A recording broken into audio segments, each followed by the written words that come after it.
Ayat 1 ada Allah nggak di situ? Rabbi. Ayat 2 masih bicara tentang Allah yang menciptakan manusia. Ayat yang ketiga masih bicara tentang Allah juga. Ayat yang keempat tentang Allah juga, Allama bil qalam. Ayat yang kelima tentang Allah juga. Ada di situ. Allamal insan malam. Siapa yang ajarkan manusia itu? Allah. Jadi 5 ayat pertama itu tetap bicara tentang Allah. Tapi dia sini tidak Allahnya dia sebut. Kenapa tidak Allah di sini? Pamanya Iqra bismillah. Kenapa dari Bismi rabbik Rabb. Karena ketika ayat ini turun, ya, orang Arab ini ibu-ibu ketika ayat ini turun, dia sudah mengenal Allah. Sudah kenal dia dengan Allah. Ya. Tapi kenalnya itu beda. Ya. Saya ingin mempopulerkan sedikit tentang kondisi pada waktu ayat ini turun, ya.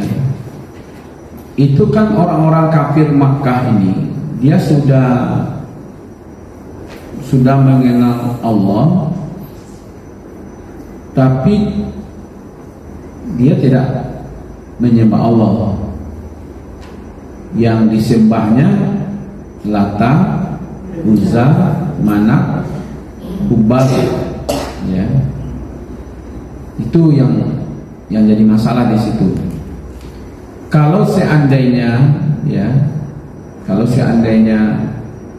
diturunkan bismillah, jangan-jangan pikiran mereka itu sama saja Allah juga,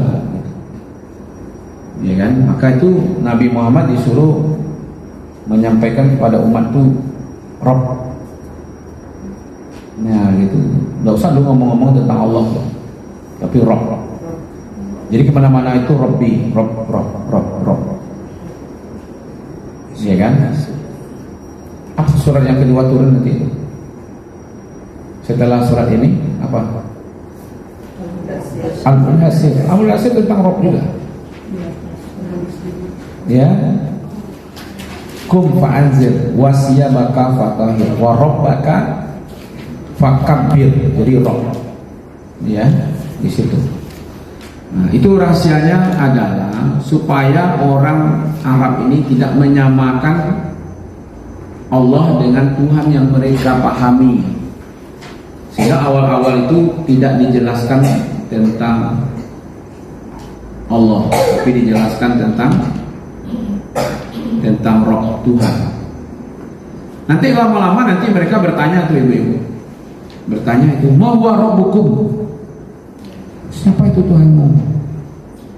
Dan penasaran dia kan? Siapa tuh Tuhanmu? Itulah rahasianya di situ. Ya. Ibu pernah berkunjung ke Gua Hira? Ada yang pernah berkunjung? Pernah ya? Tapi di bawah saja. Ditunjukkan itu Gua Hira gitu ya, begitu aja ya. Gua Hira itu ini. Dia tidak terlalu dalam ya Gua Hira. Seperti ini bentuknya. Jadi tinggi. Jadi Nabi ketika kerusakan terjadi di Makkah, lalu beliau menyendiri ke sini.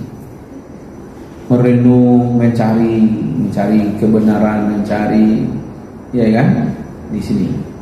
Jadi turun ayat itu bukan kepada hati yang kosong, tapi hati yang sedang mencari. Maka itu pentingnya ibu mencari ilmu itu, dicari hidayah itu dicari terus, ya kan. Jadi tidak menerima saja, tapi dicari. Nah, Nabi datang ke sini. Berhari-hari di sini, pulang, nanti datang lagi, ya kan? Berkali-kali itu. Nah, setelah turun ayat, memang tidak ada lagi datang ke sini, maka tidak ada syariatnya juga untuk datang ke situ. Setelah turun surat ini tidak ada lagi, tidak pernah Nabi datang ke situ. Makanya kita juga tidak disyariatkan untuk datang di situ. Itu maksudnya. Surat ini turunnya di Gua Hira kan? Iya. Ini yang 5 ayat ini turunnya di sini. Ketika kan Nabi di sini malam-malam ya, malam-malam datanglah malaikat, ya, malaikat Jibril, ya kan?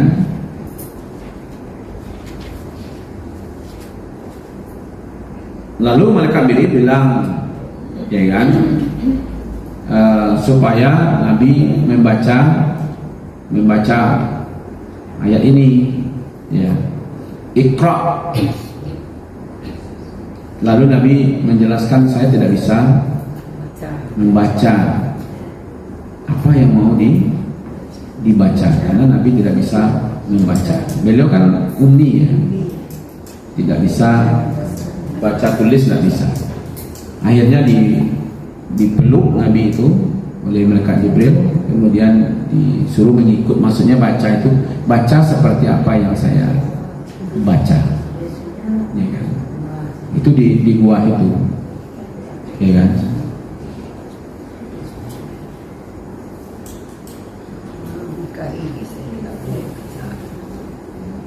Setelah nanti dijelaskan tentang Tuhan, baru orang-orang Arab bertanya, ma huwa rabbukum, baru nanti turun surat Al-Ikhlas. Nah, surat Al-Ikhlas itu baru jelaskan kul huwallahu ahad. Baru Allah di situ.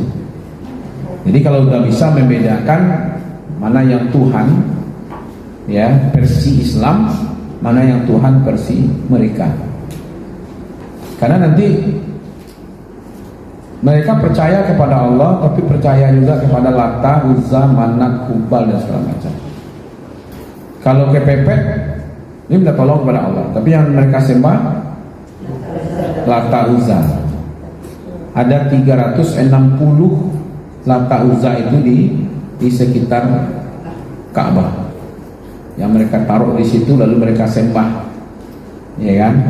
Nah, dengan ayat ini menjelaskannya. Itu makanya ini pertama turun, tapi tidak bicara tentang Allah, tapi bicaranya tentang Roh. Nah, itu maksudnya, ya kan?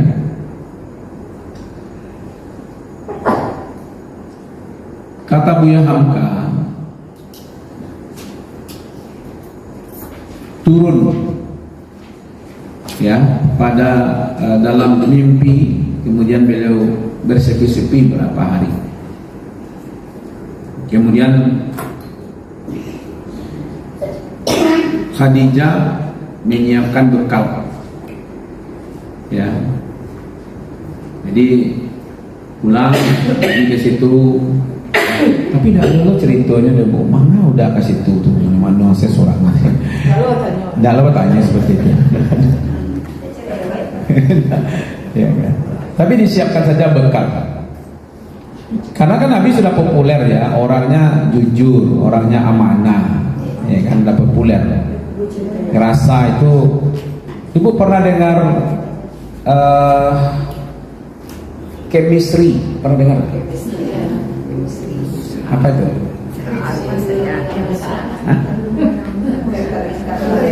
Keterikatan batin. Kalau suami ibu itu membelakang itu nampak dari jauh, kan enggak. Cuma belakangnya beda. Dari belakang wacan dia, ya kan? Walaupun kita tidak tahu pasti ya, tapi karena itu udah ada chemistry-nya gitu. Nah, atau kalau pirasat itu lain lagi, ya kan?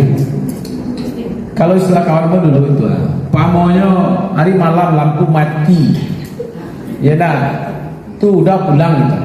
Walaupun tidak nampak ibu, karena ada chemistry-nya ibu tahu kau udah mau pulang wah. Nah, gitu. Nah, itu namanya chemistry. Tapi kalau tidak tahu ibu loh, iya kan? Nah, itulah mati chemistry-nya tuh. Begitu juga bersahabat, berteman gitu, ada chemistry.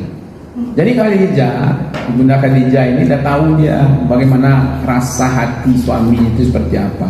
Gunda gulananya Nabi itu sudah tahu dia. Maka mempersiapkan bekal saja, ya kan, ini untuk suaminya. Maka nanti setelah pulang dari situ, itu kan nanti Nabi itu menggigil, samiluni, selimutkan aku. Disitulah tampil karena chemistry-nya tadi itu. Itulah molarang udah pahi juga suara pas sapu dari bostu. Alah merdeka pun terjadi lagi. Baru pulang kemari mampu seso saya. Itu dah ada chemistry. Jadi pulang dari situ itu, ya kan, Khadijah tampil. Berarti ada chemistry-nya kan, terpaham dia apa yang terjadi, sehingga Khadijah mengatakan seperti ini. Ya kan, Allah tidak akan mengecewakan engkau. Kenapa? Karena kerja tahu Nabi Muhammad itu suka berhubungan silaturahim, ya kan, memikul beban yang berat tentang yang dipikirkan oleh Nabi itu umat. Ya kan? Mencari keadaan umat seperti itu, ibu-ibu, itu jadi buah pikiran dari Nabi itu. Karena sudah dapat hidayah itu dah ada. Ya kan, dia enggak merasa udahlah urusan mereka lah. Kalau begitu kan ini pondok nih ibu-ibu ya. Pondok ini lahir dalam satu pikiran yang kecil saja sebenarnya. Saya diundang oleh panitia ya, 300 orang penghafal Al-Quran untuk memberikan ceramah terhadap 300 orang penghafal Al-Quran. Ada yang 1 juz, ada yang 2 juz, ada yang 5 juz gitu. Jadi satu kali sudah ceramah, amba uji satu orang anak, hafal nggak surat Al-Quraisy? Ya hafalah mereka semuanya kan, angkat tangan semuanya. Lalu saya lanjutkan, yang hafal dan bisa menerjemahkan surah Al-Quraisy. Ternyata dari 300 itu ibu tidak ada satu pun. Berarti selama ini fokus menghafal saja. Nah, belum saya tanya isinya lagi, ya kan? Nah, setelah itu, kalau begini keadaannya harus ada satu lembaga, harus ada yang khusus untuk mempelajari isi Al-Quran. Itu kejadiannya sebelum saya berangkat haji tahun 2019. Setelah itu saya berangkat haji, saya berdoa di Makkah, ya kan?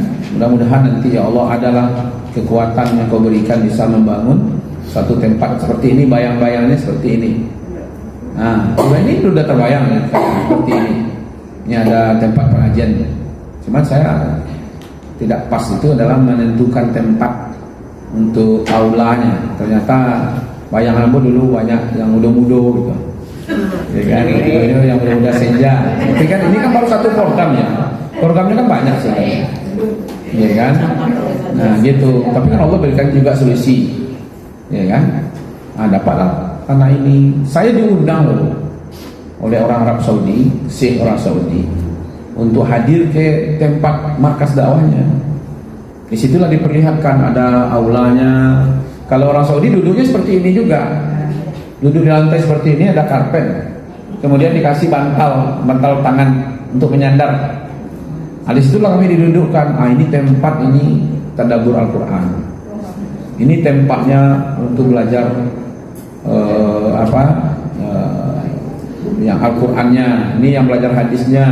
Ini yang bagian IT-nya, penterjemah buat tulisan-tulisan pendek kayak bahasa Inggris, bahasa Arab, banyak bahasa gitu. Nah, diperkenalkan kami di situ. Semakin kuat keinginan saya. Ya Allah, yang sama berdoa saya di Makkah. Ya kan?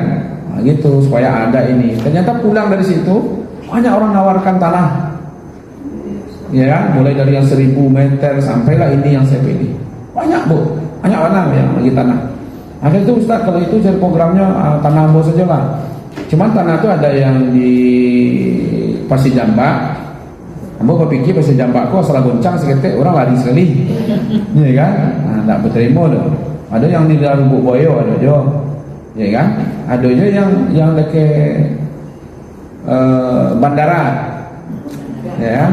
1000 meter tu. Cuman rawa. Lah datang kami sama situ cari kalau ikut ditimbun habis bikin sampai 500 juta. Akhirnya tak jadi. Akhirnya baru siko. Itu alasannya dulu ibu-ibu karena sampai parkirnya cukup gadang. Nah, bisa parkir sampai ke ujung ke situ kan. Kebetulan mau kemari ada orang barale. Waktu orang barale itu sampai parkir kemari. Maka pilihlah Iko. Jadi itu Allah sudah mudah-mudahkan. Cuma sedang ngurus-ngurus Iko, Covid. Jadi tak boleh ke mama kan. Jadi terbenturlah ngurus sertifikat. Ya kan, dari sertifikat pribadi menjadi sertifikat wakaf. Ini wakaf nih Bu. Ini bukan milik saya, wakaf semuanya. Saya ngolah saja di sini. Dan itu saya sampaikan pada anak-anak saya semuanya, ini bukan milik bapak lu. Ya kan, ini milik umat. Wakaf, betul wakaf. Ya kan? Nah, itu Bu. Jadi kalau kita berdoa dengan kuat, ya kan? Tapi jangan beritahu ini saya doakan juga nih sebelah ini. Ya Allah, lunakkan hatinya. Udah berapa kali saya ke Mekah saya doakan supaya nanti, mudah-mudahan nanti ibu dikabul oleh Allah. Kalau enggak nanti ada yang lebih dikabulkan pada itu umpamanya. Jadi berat bagi Nabi itu memikul keadaan umat pada waktu itu. Ya kan, Nabi itu orangnya menghormati orang lain, suka membantu dan kesusahan, berjuang selalu dalam kebenaran. Tak mungkinlah Allah akan berlaku buruk kepada Nabi. Begitu Khadijah muncul menjadi penentram. Nah, dia kecean. Itulah dia kecean ke patang lain berkali-kali kecean awak tangkap. Gaib komada. Lah gaib. Iya kan? Nah, itu disampaikan oleh Khadijah untuk menentramkan. Ya kan? Nah, jadi ibu-ibu, ini Nabi itu termasuk ya dimuliakan dengan akhlak beliau, ya kan? Jadi memang manusia yang dimuliakan dengan iman, ilmu, ya kan? Itu dia sebenarnya, ya. Itu sedikit komentar tentang, belum isinya lagi, ya. Serasa cukup. Ada pertanyaan ibu? Hah? Ada yang perlu didiskusikan? Kalau bayi umroh bisa ibu ke situ mana Ustaz? Bisa. Tapi kalau ibu-ibu, bapak-bapak yang ingin pergi ke situ memang orang yang biasa jalan. Jauh. Ya naik. Dia udah ada jalannya ke atas. Saya satu aja penghalang saya ke sini. Bukan masalah jalannya. Karena pergi ke sini waktunya sebelum subuh. Saya tidak mau kehilangan kesempatan sholat subuh di haram. Nah gitu, itu masalahnya. Ini cukup jauh ya, cukup jauh. Ya kan, apalagi mendaki kan. Nah, biasanya kita ditunjukkan saja di bawah, itu Gua Hira. Kalau jalan ada 1 jam lebih. Jadi kalau bisa pagi sebelum subuh naik, jadi memang seperti orang mendaki gitu. Sebelum subuh udah jalan ke situ. Jadi kita enggak, kalau musim panas enggak panas betul. Nggak bisa sholat subuh dalam mana? Ya orang sholat subuhnya di sini. Kalau orang-orang situ kan sholat subuhnya di dalam gua ini. Di sini sholat subuhnya. Ya ada juga bisa berjamaah 1-3 orang bisa.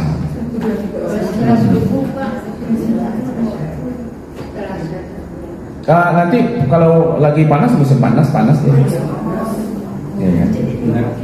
Satu ya. Yang kedua memang tidak ada pula syariatnya untuk ke sini gitu.